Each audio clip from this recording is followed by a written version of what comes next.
Tafsir Al-Quran Surah Al-Alaq dari Tafsir Ibnu Katsir.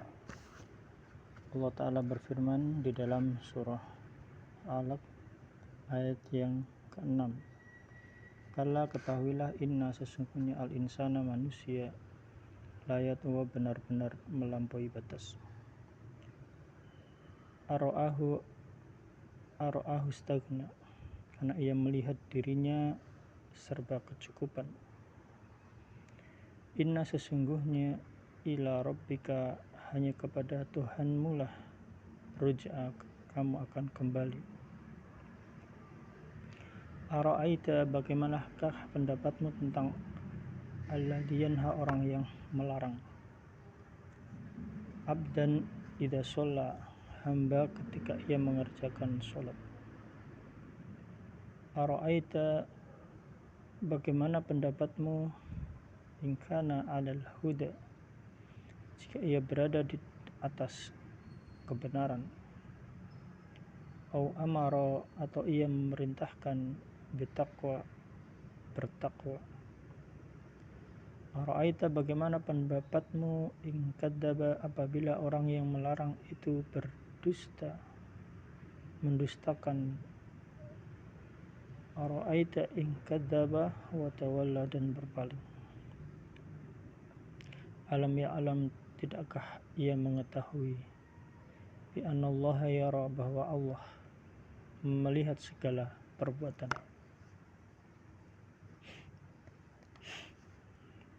Kalla la illam yantahi lanasfa'an bin nasiyah, ketahuilah la illam yantahi, apabila ia tidak berhenti, lanasfa'an bin nasiyah, niscaya kami tarik ubun-ubunnya. Nasiyah kadzibah khati'ah, ubun-ubun orang yang mendustakan lagi berbuat kesalahan. Falyad'u nadiyah, maka biarkanlah ia memanggil golongannya. Sanad'u zabaniyah, kelak ia akan memanggil malaikat zabaniyah. Kalla la tuti'hu wasjud waqtarib, sekali-kali janganlah kamu patuh kepadanya dan sujudlah dan dekatkanlah dirimu kepada Tuhan Allah.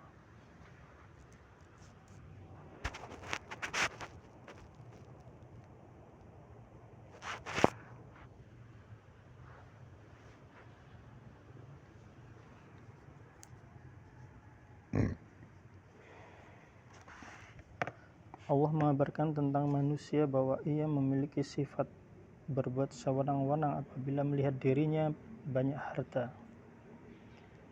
Maka kemudian Allah mengancamnya. Ketahuilah sesungguhnya manusia melampaui batas ketika ia melihat dirinya serba cukup.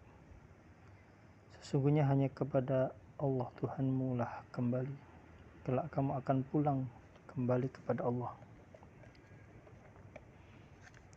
Allah akan menghisab dirimu mengenai hartamu, dari mana kamu mengumpulkannya dan pada apa kamu membelanjakannya. Manhumani la yasba'ani, talibu ilmi wa talibu dunya. Ada dua orang yang rakus yang tidak pernah merasakannya, mencari ilmu dan pencari dunia. Allah berfirman, bagaimana pendapatmu tentang orang yang melarang hamba ketika ia mengerjakan sholat. Ini ditujukan kepada Abu Jahal yang mengancam Nabi Muhammad SAW apabila hendak sholat di Baitullah. Kemudian Allah Ta'ala berfirman, bagaimana pendapatmu apabila Nabi Muhammad SAW di atas kebenaran. Dimulai dengan menasihati Abu Jahal dengan baik.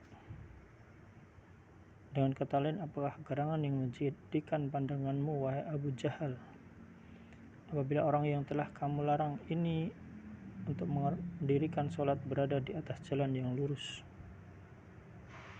atau memerintahkan bertakwa dengan ucapannya. Sedang engkau justru melarang dan mengancamnya atas sholatnya itu.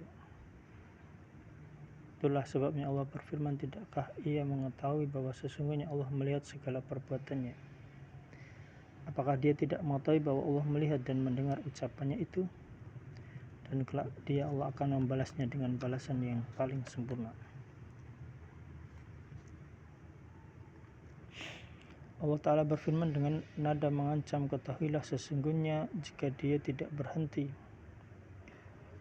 bila tidak kembali dari pembangkangannya itu, niscaya kami tarik ubun-ubunnya. Itu kami cat ia dengan warna hitam di hari kiamat nanti. Kemudian Allah Ta'ala berfirman, ubun-ubun orang yang mendustakan lagi salah. Itu dusta dalam ucapannya dan salah dalam perbuatannya.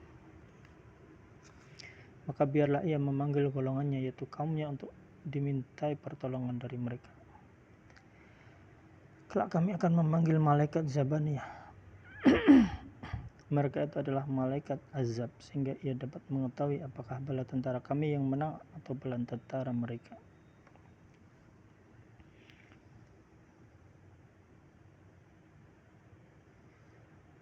Allah Ta'ala berfirman dengan nada mengancam, ketahuilah sungguh jika dia tidak berhenti, bila tidak kembali dari pembangkangan, niscaya kami tarik ubun-ubunnya. Ubun-ubun orang yang mendustakan lagi salah, yang dusta dalam ucapan dan salah dalam perbuatan. Maka biarkan ia memanggil golongannya, kaumnya, untuk dimintai pertolongan. Kelak kami akan memanggil malaikat Zabaniyah, malaikat azab, sehingga ia dapat mengetahui apakah bala tentara kami Allah yang menang atau bala tentara mereka. Al-Bukhari meriwayatkan dari Ibnu Abbas radhiyallahu an, Abu Jahal berkata, apabila aku melihat Muhammad sholat di Ka'bah, pasti akan aku injak tengkuknya. Hal itu sampai kepada Nabi Muhammad SAW, lalu beliau mengatakan, apabila dia melakukannya, pasti ia akan ditindak oleh malaikat. Allah Ta'ala berfirman, sekali-kali janganlah kamu patuh kepadanya, hai Muhammad. Janganlah kamu mematuhinya pada perbuatan yang telah ia larang itu. Salatlah sebagaimana yang kamu mau, Allah akan senantiasa menjaga, menolong, dan memelihara kamu dari gangguan orang-orang. Dan sujudlah dan dekatkanlah dirimu kepada Tuhan. Demikian pula ditegaskan dalam Sahih Muslim dari Abu Hurairah bahwa Rasulullah SAW bersabda, aqrab ma yakunu al-abdu min rabbih, aqrab ma yakunu al-abdu min rabbih, posisi paling dekat hamba dengan Rabbnya Allah, wa huwa sajid, yaitu ketika sedang sujud. Fa'aksiru fiha ad-du'a, maka perbanyaklah doa waktu sujud.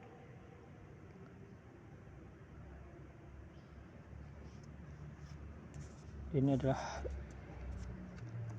tafsir surah Al-Alaq. Dan bahwasanya Rasulullah SAW ketika membaca ayat sajadah, maka beliau bersujud.